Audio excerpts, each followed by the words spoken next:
السلام علیکم ورحمۃ اللہ وبرکاتہ۔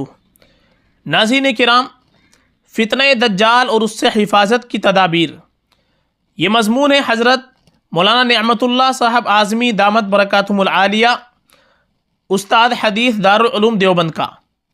بڑا ہی اہم مضمون ہے، ہم سب کو یہ مضمون پڑھنا چاہیے، سننا چاہیے اور اس پر عمل کرنے کی کوشش کرنا چاہیے۔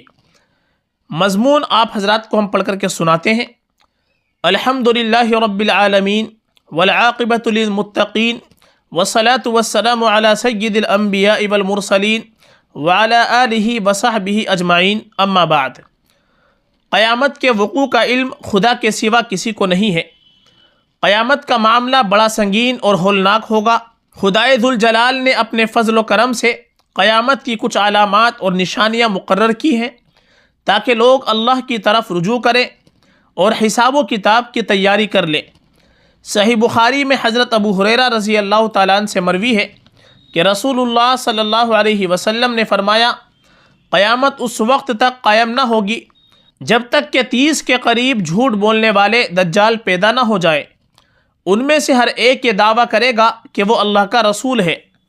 یہ مضمون حضرت ثوبان، حضرت علی، حضرت ابن عمر اور حضرت ابو بکر رضی اللہ عنہم کی احادیث میں بھی مذکور ہے۔ دجال کے معنی اور مطلب۔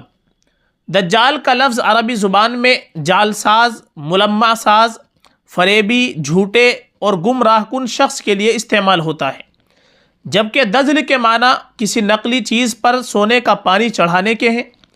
دجال کا نام دجال اسی لیے رکھا گیا ہے کہ جھوٹ، فریب، دھوکہ دہی، غلط بیانی اور دنیا کی تمام تر خباثتیں اس کی مکروہ شخصیت کے نمایاں ترین وصف ہیں۔ اس کا ہر فعل، ہر عمل، ہر قول فتنہ اور فساد کا سبب ہوگا۔ حضرت ابو قتادہ رضی اللہ تعالیٰ عنہ بیان کرتے ہیں کہ ہم نے حضرت ہشام بن عامر رضی اللہ تعالیٰ عنہ سے سنا کہ حضرت صلی اللہ علیہ وسلم نے فرمایا، حضرت آدم علیہ السلام سے لے کر قیامت تک کوئی مخلوق فتنہ فساد میں دجال سے بری نہ ہوگی۔ دجال کا حلیہ کیا ہے؟ مختلف احادیث مبارکہ میں حضرت محمد صلی اللہ علیہ وسلم نے دجال کا جو حلیہ بیان فرمایا وہ اس طرح سے ہے: پستہ قد، بھاری بھرکم جسم اور مکروہ چہرے پر الجھے ہوئے بے ترتیب گھنگریالے بالوں والا ایک شخص، جس کی دائیں آنکھ کانی اور بے نور ہوگی اور بائیں آنکھ کی پتلی ابھری ہوئی باہر کو نکلی ہوئی ہوگی جیسے انگور کا ابھرا ہوا دانہ۔ دونوں آنکھیں ہی عیبدار ہوں گی، اسی لیے احادیث میں اعور الیمنا اور اعور الیسرا دونوں طرح کے الفاظ ہیں۔ دجال کا رنگ سرخ اور دونوں آنکھوں کے درمیان یعنی پیشانی پر کافارا یعنی کافر لکھا ہوگا، جس کو ہر مومن پڑھ لے گا، خواہ وہ لکھنا پڑھنا جانتا ہو یا نہ جانتا ہو۔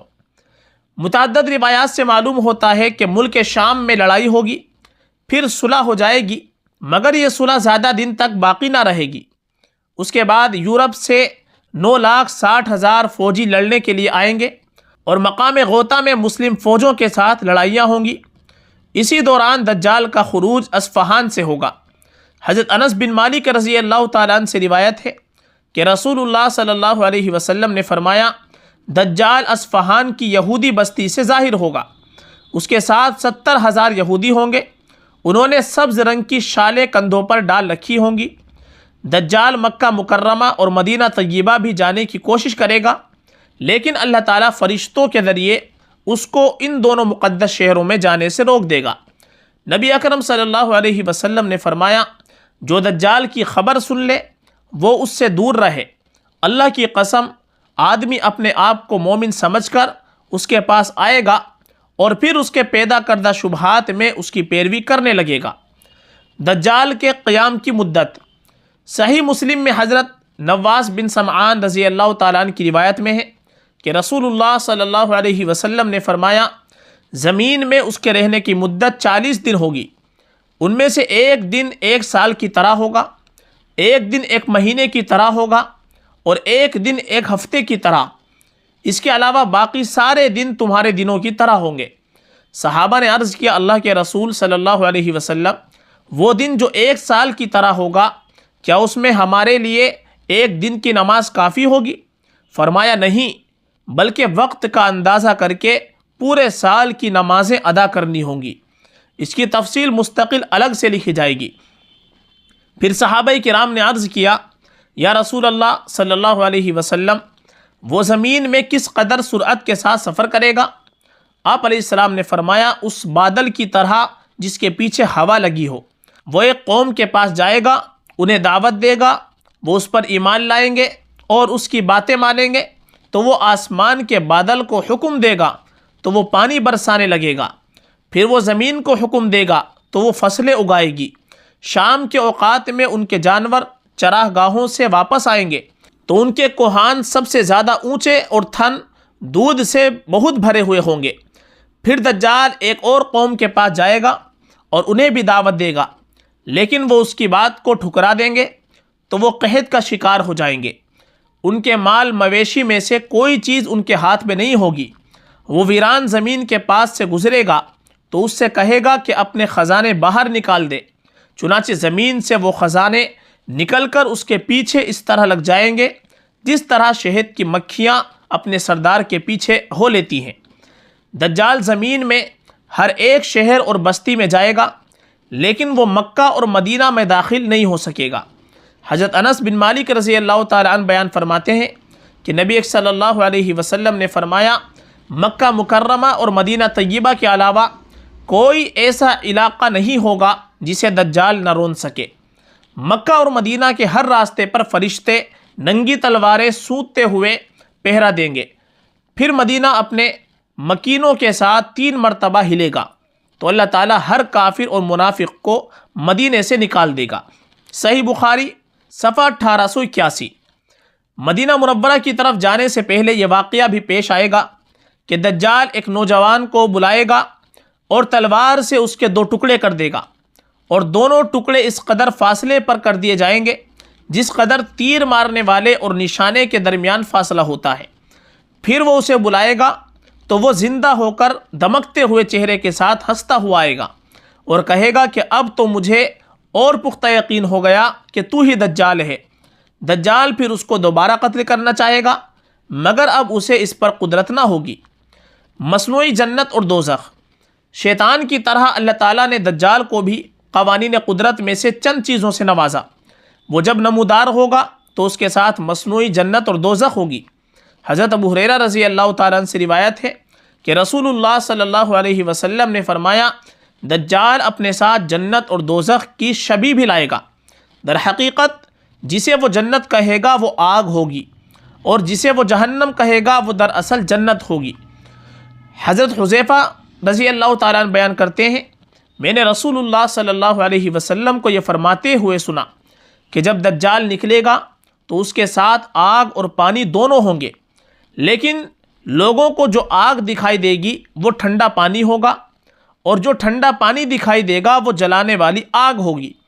تو تم میں سے جو کوئی اس کے زمانے میں ہو تو اسے اس میں گرنا چاہیے جہاں آگ ہو، کیونکہ وہ انتہائی شیریں اور ٹھنڈا پانی ہوگا۔ دجال کے جھوٹے ہونے کی علامات۔ نمبر 1، وہ لوگوں کی آنکھوں سے نظر آ رہا ہوگا، حالانکہ تم اپنے رب کو مرنے سے پہلے نہیں دیکھ سکتے۔ نمبر 2، وہ کانا ہوگا، حالانکہ تمہارا رب کانا نہیں ہو سکتا ہے۔ نمبر 3، اس کی دونوں آنکھوں کے درمیان کافر لکھا ہوگا، جس کو ہر مومن پڑھ لے گا، خواہ وہ لکھنا پڑھنا جانتا ہو یا نہ جانتا ہو۔ دجال کا سحر۔ حضرت اسماء بنت یزید رضی اللہ تعالیٰ عنہ سے روایت ہے کہ ہم نبی کریم صلی اللہ علیہ وسلم کے ساتھ آپ علیہ السلام کے گھر میں موجود تھے کہ آپ نے فرمایا، ظہور دجال سے 3 سال قبل آسمان 1/3 پانی اور زمین 1/3 فصل روک لے گی۔ جب دوسرا سال آئے گا تو آسمان 2/3 پانی اور زمین 2/3 فصلیں روک لے گی۔ پھر جب تیسرا سال شروع ہوگا تو آسمان مکمل طور پر اپنا پانی اور زمین مکمل طور پر اپنی فصلیں روک لے گی۔ ٹاپوں والے اونٹ اور کھروں والی گائیں، بیل، بھیڑیں، بکریاں، گھوڑے اور گدھے سب ہلاک ہو جائیں گے۔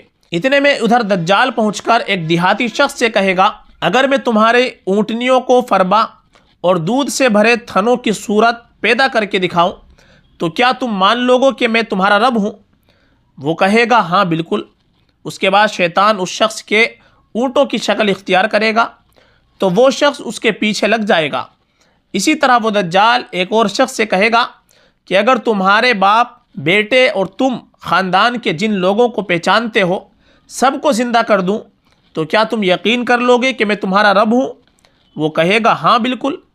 پھر دجال شیطانوں کو ان لوگوں کی شکل میں پیش کر دے گا، اس طرح وہ بھی اس کے پیچھے چلا جائے گا۔ اس کے بعد حضور صلی اللہ علیہ وسلم باہر تشریف لے گئے اور گھر میں موجود سب لوگ رونے لگے۔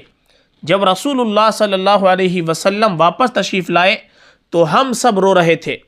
آپ علیہ السلام نے پوچھا تم لوگ کیوں رو رہے ہو؟ میں یعنی اسما نے کہا اے اللہ کے رسول صلی اللہ علیہ وسلم، آپ نے دجال کے متعلق جو کچھ بیان فرمایا اسے سن کر رونا آ گیا۔ رسول اللہ صلی اللہ علیہ وسلم نے فرمایا کہ اس وقت اہل ایمان کو کھانے پینے کی جگہ تکبیر، تسبیح اور تحمید کرنا کافی ہوگا۔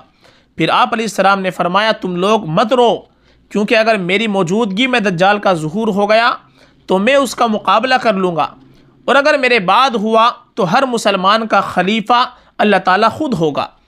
دجال کا خاتمہ۔ موجودہ زمانے کا استنبول، قسطنطنیہ مسلمانوں کے ہاتھ سے چلا جائے گا، اور پھر غوطہ کی لڑائی سے فارغ ہونے کے بعد اہل مدینہ اور دیگر مسلمانوں کے ہاتھوں وہ قسطنطنیہ فتح ہوگا۔ اور جس وقت مسلمان مال غنیمت کو تقسیم کر رہے ہوں گے تو اچانک شیطان چیخ مار کر کہے گا تمہارے بعد تمہارے گھروں میں مسیح دجال پہنچ گیا ہے۔ مسلمان وہاں سے نکل پڑیں گے، حالانکہ یہ خبر غلط ہوگی۔ جب یہ ملک شام پہنچیں گے تو پھر مسلمانوں اور دجالی لشکروں کے درمیان جنگ ہوگی، جس میں وہ ایک تہائی مسلمانوں کو شہید کر دے گا، ایک تہائی کو شکست دے کر بھگا دے گا، اور ایک تہائی کو باقی چھوڑے گا۔ رات ہو جائے گی تو بعض مومنین بعض سے کہیں گے کہ تمہیں اپنے رب کی خوشنودی کے لیے اپنے شہید بھائیوں سے جا ملنے یعنی شہید ہو جانے میں اب کس چیز کا انتظار ہے؟ جس کے پاس کھانے کی کوئی چیز زائد ہو وہ اپنے مسلمان بھائی کو دے دے۔ تم فجر ہوتے ہی عام معمول کی بنسبت جلدی نماز پڑھ لینا، پھر دشمن سے جنگ پر روانہ ہو جانا۔ پس جب یہ لوگ نماز کے لیے اٹھیں گے تو عیسیٰ علیہ السلام ان کے سامنے نازل ہوں گے اور نماز ان کے ساتھ پڑھیں گے۔ نماز سے فارغ ہو کر وہ ہاتھ سے اشارہ کرتے ہوئے فرمائیں گے میرے اور دشمن خدا یعنی دجال کے درمیان سے ہٹ جاؤ تاکہ وہ مجھے دیکھ لے۔ حضرت عبداللہ بن عمرو رضی اللہ تعالیٰ نے فرمایا کہ ایسا گھل جائے گا جیسے نمک پانی میں گھل جاتا ہے۔ نبی اکرم صلی اللہ علیہ وسلم نے دجال کے خاتمے کو واضح طور پر بیان کیا کہ عیسیٰ ابن مریم نازل ہوں گے اور فرمائیں گے میں عیسیٰ ابن مریم اللہ کا بندہ اور رسول ہوں۔ تم لوگ 3 صورتوں میں سے ایک کو اختیار کر لو۔ نمبر 1، اللہ دجال اور اس کی فوجوں پر بڑا عذاب آسمان سے نازل کر دے۔ نمبر 2، ان کو زمین میں دھسا دے۔ نمبر 3، ان کے اوپر تمہارے اسلحے کو مسلط کر دے اور ان کے ہتھیاروں کو تم سے روک دے۔ مسلمان کہیں گے اے اللہ کے رسول، یہ آخری صورت ہمارے لیے اور ہمارے قلوب کے لیے زیادہ طمانینت کا باعث ہے۔ چنانچہ اس روز تم بہت کھانے پینے والے اور ڈیل ڈول والے یہودی کو بھی دیکھو گے کہ ہیبت کی وجہ سے اس کا ہاتھ تلوار نہ اٹھا سکے گا۔ پس مسلمان ان کے اوپر مسلط ہو جائیں گے، اور دجال جب حضرت عیسیٰ علیہ السلام کو دیکھے گا تو سیسے کی طرح پگھلنے لگے گا، حتیٰ کہ حضرت عیسیٰ علیہ السلام اسے باب لد پر قتل کر دیں گے۔ اللہ تعالیٰ اپنی قدرت کاملہ سے دجال اور اس کے لشکر پر مسلمانوں کو مسلط کر دے گا، چنانچہ وہ ان سب کو قتل کر دیں گے، حتیٰ کہ شجر و حجر بھی پکاریں گے کہ اے اللہ کے بندے، اے رحمان کے بندے، اے مسلمان، یہ یہودی ہے، اسے قتل کر دے۔ غرض اللہ تعالیٰ ان سب کو فنا کر دے گا اور مسلمان فتح یاب ہوں گے۔ فتنہ دجال سے بچنے کی احتیاطی تدابیر۔